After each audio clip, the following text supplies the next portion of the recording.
রাজনীতির জগতে নৃশংস, নির্দয় আর নির্মম চরিত্রের জন্য পরিচিত গাজায় চলমান আগ্রাসনের মাস্টারমাইন্ড ইসরায়েলি প্রধানমন্ত্রী বেনিয়ামিন নেতানিয়াহু। জানা গেছে তার বেশিরভাগ সিদ্ধান্ত আসে এক নারীর কাছ থেকে। সহিংসতা ও নৃশংসতার রানী খ্যাত এই নারী তারই স্ত্রী, নাম সারা নেতানিয়াহু।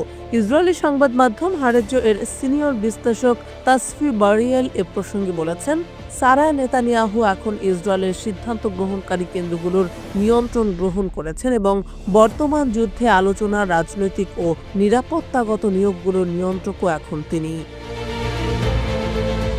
সারার জন্ম 1958 সালে উত্তর ইসরায়েলে। ইসরায়েলের সেনাবাহিনীর সাবেক এই সদস্য বেশ কয়েকজন প্রভাবশালী ব্যক্তির সঙ্গে একসঙ্গে সম্পর্ক রাখতেন বলে নিজেই জানিয়েছেন।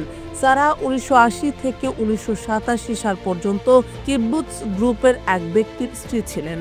তার সঙ্গে বিচ্ছেদ হয়ে যাওয়ার পর সারা এল আয়াল নামের এক বিমান কোম্পানিতে চাকরি নেন বিমানবালা হিসেবে। ওই বিমানেই নেতানিয়াহুর সঙ্গে তার প্রথম পরিচয়। এরপর 1991 সালে তারা বিয়ে করেন। তাদের সংসারে দুজন পুত্র সন্তানও রয়েছে।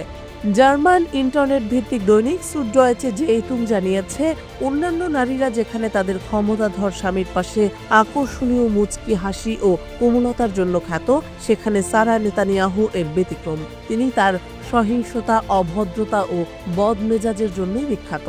নেতানিয়াহুর বাসভবনের সাবেক সেবক সিলভি জিনিসিয়া সারা নেতানিয়াহুর স্বভাব সম্পর্কে বলেছেন, তিনি আমার সঙ্গে খারাপ আচরণ করতেন এবং তিনি চাইতেন আমি যেন প্রতিদিন তার পায়ে চুমু খাই। নেতানিয়াহুর গৃহকর্মীরা সাম্প্রতিক বছরগুলোতে সারার বিস্ফোরক আচরণ সম্পর্কে সবসময়ই অভিযোগ করে আসছেন। এ পর্যন্ত বেশ কয়েকজন গৃহকর্মী আদালতে মামলা দায়ের করে নেতানিয়াহুর পরিবারের কাছ থেকে ক্ষতিপূরণ আদায় করতেও সক্ষম হয়েছেন। তার বিরুদ্ধে বিচার বিভাগীয় সর্বশেষ মামলায় ইসরায়েলি বিচারকরা সারা নেতানিয়াহুর সাম্প্রতিক কিছু আচরণ সম্পর্কে তদন্তের নির্দেশ দিয়েছে। এই আদেশ এমন সময় দেওয়া হলো যখন সারা ও তার স্বামী নেতানিয়াহুর দুর্নীতি মামলার একজন সাক্ষীকে সারা নিজে হুমকি দিয়েছেন বলে অভিযোগ করা হয়েছে। এদিকে সম্প্রতি গাজায় ফিলিস্তিনের স্বাধীনতাকামী সংগঠন হামাসের হাতে জিম্মিদের উদ্ধার করতে একটি চুক্তি সইয়ের দাবিতে ইসরায়েলের প্রধানমন্ত্রী বেনিয়ামিন নেতানিয়াহুর বিরুদ্ধে রেকর্ড সংখ্যক মানুষ বিক্ষোভ করেছেন। 28 ডিসেম্বর শনিবার এক প্রতিবেদনে এ খবর জানিয়েছে টাইমস অফ ইসরায়েল। বিশ্লেষকগণের মতে, মধ্যপ্রাচ্য জুড়ে চলমান আগ্রাসনের মাঝে দখলদার ইসরায়েলের প্রধানমন্ত্রী বেনিয়ামিন নেতানিয়াহুর যত ভুল বা সঠিক সিদ্ধান্তের মূল হোতা তার স্ত্রী সারা নেতানিয়াহু। তাই বিশ্বজুড়ে নেতানিয়াহুর জনপ্রিয়তা যে তলানিতে গিয়ে ঠেকেছে এবং তার বিরুদ্ধে বিক্ষোভ জোরদার হয়েছে, তার জন্য মূলত সারাই দায়ী।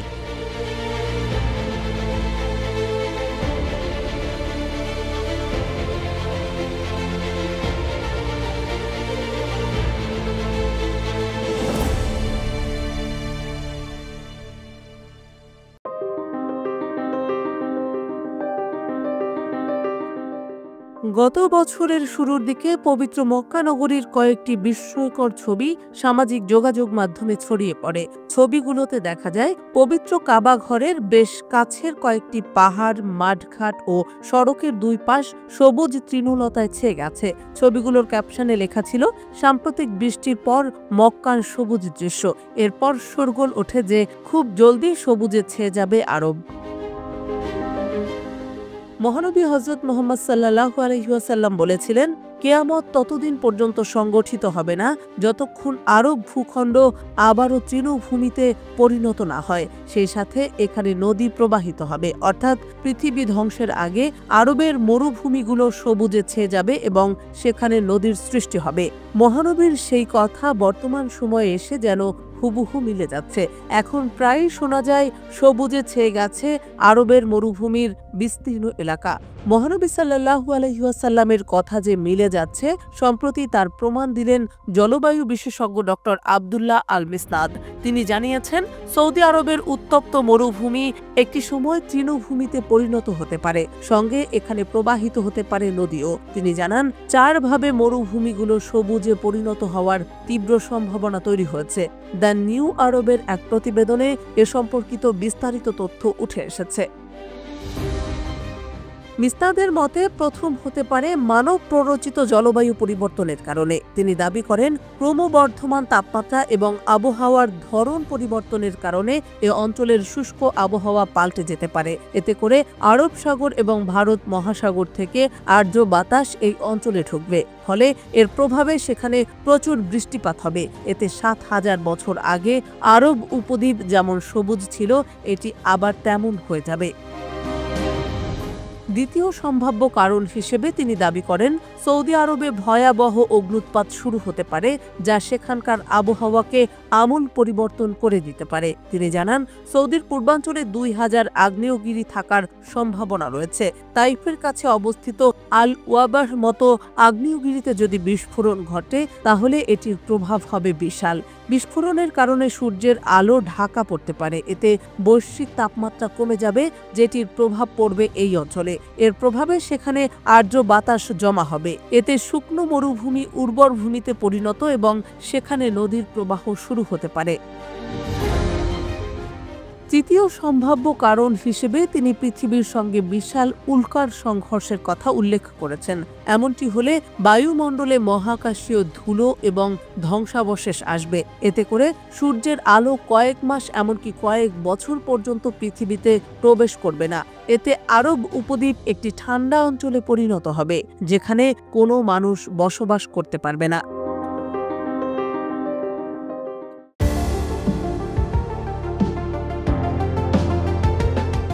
সম্প্রতি দক্ষিণ কোরিয়ায় একটি ভয়াবহ দুর্ঘটনার ঘটনা ঘটেছে। জানা গেছে, দেশটির একটি বিমানবন্দরে ১৮১ জন আরোহী সহ একটি বিমান বিধ্বস্ত হয়েছে।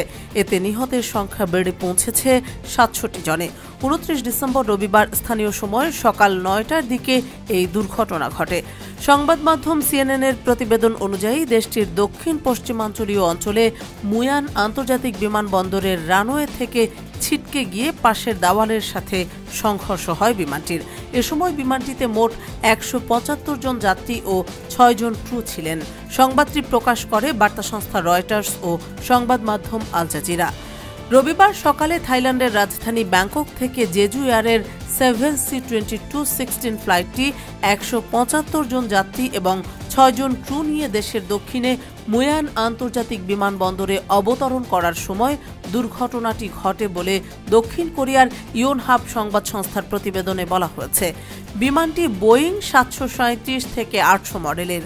অগ্নি নির্বাপক কর্তৃপক্ষের বরাত দিয়ে ইয়োনহাপ আরও জানিয়েছে, দুর্ঘটনায় কমপক্ষে ৬৭ জন নিহত হয়েছেন। ২ জনকে জীবিত পাওয়া গেছে বলেও জানিয়েছেন সংবাদ সংস্থাটি। উদ্ধারকৃত ওই ২ ব্যক্তির একজন যাত্রী এবং অন্য একজন ফ্লাইট অ্যাটেন্ডেন্ট বলে অন্য এক প্রতিবেদনে জানা গেছে।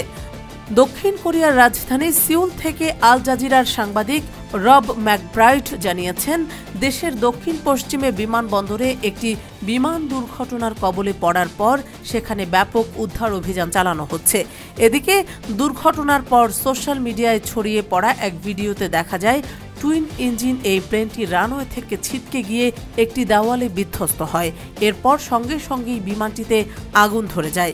এরপর কয়েক সেকেন্ডের মধ্যেই দুর্ঘটনাস্থল থেকে আকাশে বিশাল কালো ধোঁয়ার কুণ্ডুলি উঠতে দেখা যায়। দুর্ঘটনার পর ছড়িয়ে পড়া এসব ছবি ও ভিডিওতে দেখা গেছে প্লেনের কিছু অংশে আগুন লেগেছে। ভিডিওটিতে আরও দেখা যায় বিমানটি বিধ্বস্ত হওয়ার কয়েক সেকেন্ড আগে বেলি ল্যান্ডিং তথা বিমানের ল্যান্ডিং গিয়ার সম্পূর্ণভাবে প্রসারিত না করে অবতরণ করার চেষ্টা করেছে। বিমানটিতে ৬ জন ক্রু সদস্য সহ ১৮১ জন আরোহী ছিলেন। দক্ষিণ কোরিয়ার ভারপ্রাপ্ত প্রেসিডেন্ট চোই সাং মোক সর্বাত্মক উদ্ধার প্রচেষ্টার নির্দেশ দিয়েছেন। তার চিফ অব স্টাফও এই ঘটনা নিয়ে জরুরি বৈঠক ডেকেছেন। প্রাথমিকভাবে পাখির সঙ্গে সংঘর্ষের জেরে ল্যান্ডিং গিয়ারে ত্রুটির কারণে দুর্ঘটনাটি ঘটেছে বলে ধারণা করা হচ্ছে। আবার তদন্তকারীরা ধারণা করছেন ল্যান্ডিং গিয়ার কাজ না করার কারণে এটি ঘটেছে। বোয়িং ৭৩৭ থেকে ৮০০ মডেলের বিমানের পূর্বে এ ধরনের যান্ত্রিক ত্রুটি দেখা গেছে কিনা সেটিও তদন্ত করে দেখা হচ্ছে।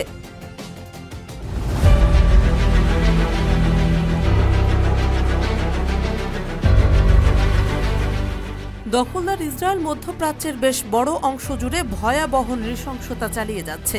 গাজায় ফিলিস্তিনের মুক্তিকামী সংগঠন হামাসের সাথে শুরু করে লেবাননের হিজবুল্লাহ, ইয়েমেনের হুথি যোদ্ধাদের পাশাপাশি ইসলামিক প্রজাতন্ত্র ইরানের সাথে সংঘর্ষে দখলদার ইসরায়েল বর্তমানে সবচেয়ে বেশি যে ক্ষেপণাস্ত্রে কাবু হয়েছে তার মাঝে ফিলিস্তিন 2 হাইপারসনিক ক্ষেপণাস্ত্র অন্যতম। ইয়েমেনের হুথি যোদ্ধাদের এই ক্ষেপণাস্ত্রের আঘাত থেকে নিজেদের বাঁচাতে শেষ পর্যন্ত মার্কিন থার্ড মোতায়েন করতে বাধ্য হয়েছে দখলদার ইসরায়েল। ইয়েমেনি হুথি যোদ্ধাদের হামলার পর সামাজিক যোগাযোগ মাধ্যম ব্যবহারকারীদের মধ্যে আগ্রহ বেড়েছে ফিলিস্তিন 2 হাইপারসনিক ক্ষেপণাস্ত্র সম্পর্কে জানার। ফিলিস্তিন 2 হাইপারসনিক ক্ষেপণাস্ত্রের গতি ম্যাক 16 এর সমপরিমাণ, ফলে যে কোনো প্রতিরক্ষা ব্যবস্থা এই ক্ষেপণাস্ত্রকে আটকাতে ব্যর্থ হয়। ইয়েমেন এবং ইহুদিবাদী ইসরায়েল কর্তৃক অধিকৃত ফিলিস্তিনি সীমান্তের মধ্যে সবচেয়ে কম দূরত্ব হচ্ছে 1800 কিলোমিটার। যদি ক্ষেপণাস্ত্রটি ইয়েমেনি ভূখণ্ডের গভীর অবস্থান থেকে নিক্ষেপ করা হয় এবং এটি অধিকৃত ফিলিস্তিনি ভূখণ্ডের গভীরে অবস্থিত লক্ষ্যবস্তুতে আঘাত হানে, তবে ক্ষেপণাস্ত্রের পাল্লা অবশ্যই 2000 কিলোমিটারের বেশি হতে হবে। এই দূরত্বের মধ্যে মধ্যপ্রাচ্যে মোতায়েন মার্কিন সেনাবাহিনী, যেটি সেন্টকম নামে পরিচিত, তার অধীনে বিভিন্ন ধরনের পশ্চিমা প্রতিরক্ষা ব্যবস্থার স্তর ভেদ করে এই ক্ষেপণাস্ত্রকে যেতে হয়। ফিলিস্তিন 2 2000 কিলোমিটারের পাল্লা সহ ক্ষেপণাস্ত্রের ওজন 15 থেকে 20 টনে পৌঁছানো উচিত। তবে প্রতিরোধকামী এই অক্ষ এই ক্ষেপণাস্ত্রের কাঠামো এবং জ্বালানি নির্মাণে ব্যবহৃত বস্তু সংস্কার করে এর ওজন ব্যাপকভাবে কমিয়েছে। ইয়েমেনের মাধ্যমে নিক্ষিপ্ত ফিলিস্তিন 2 হাইপারসনিক ক্ষেপণাস্ত্রের ওজন 4.5 টন। সম্প্রতি ইয়েমেনের সশস্ত্র বাহিনী এক বিবৃতিতে ঘোষণা করেছে যে তারা ফিলিস্তিন 2 হাইপারসনিক ক্ষেপণাস্ত্র দিয়ে ইহুদিবাদী ইসরায়েলের বেন গুরিয়ন বিমানবন্দরকে লক্ষ্য করে হামলা চালিয়েছে। ইয়েমেনের সশস্ত্র বাহিনীর মুখপাত্র ব্রিগেডিয়ার জেনারেল ইয়াহিয়া সারি এক বিবৃতিতে জানিয়েছেন যে ফিলিস্তিনি জাতিকে সমর্থন এবং গাজার জনগণের বিরুদ্ধে ইহুদিবাদী ইসরায়েলের শাসক গোষ্ঠীর অপরাধ যজ্ঞের প্রতিশোধ নেয়ার পাশাপাশি ইয়েমেনের বিরুদ্ধে আগ্রাসনের জবাব দেওয়ার অংশ হিসেবে দেশের সশস্ত্র বাহিনী এক অনন্য সামরিক অভিযানে তেল আবিবের বেন গুরিয়ন বিমানবন্দরে ফিলিস্তিন 2 হাইপারসনিক ক্ষেপণাস্ত্র দিয়ে হামলা চালিয়েছে। এতে কয়েকজন আহত হওয়ার পাশাপাশি বিমানবন্দরের কার্যক্রম বন্ধ হয়ে গেছে বলে বিবৃতিতে উল্লেখ করা হয়েছে।